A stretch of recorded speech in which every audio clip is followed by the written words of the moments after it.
అమెరికాలోని న్యూజెర్సీ రాష్ట్రంలో కార్చిచ్చు బీభత్సం సృష్టిస్తోంది. ఫైన్ బ్యారెన్స్లో దావాగ్ని ధాటికి 45 చదరపు కిలోమీటర్ల పరిధిలోని అటవీ ప్రాంతం కాలిబూడిదైంది.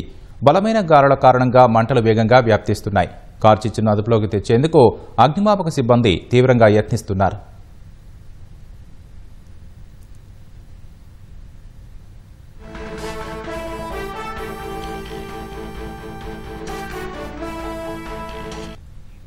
న్యూజెర్సీలోని ఫైన్ బ్యారెన్స్లో ఇటీవల చెలరేగిన కార్చిచ్చు అంతకంతకు విస్తరిస్తోంది. భారీ ఎత్తున పొగలు వెలువడుతున్నాయి. దావాగ్నిని అదుపులోకి తీసుకొచ్చేందుకు అగ్నిమాపక సిబ్బంది తీవ్రంగా యత్నిస్తున్నారు. చిన్న తరహా విమానాలతో మంటలార్పుతున్నారు. బలమైన గాలుల కారణంగా మంటలు వేగంగా వ్యాప్తిస్తున్నాయి. దీంతో దావాగ్నిని అదుపు చేయడం ఫైర్ సిబ్బందికి సవాలుగా మారింది.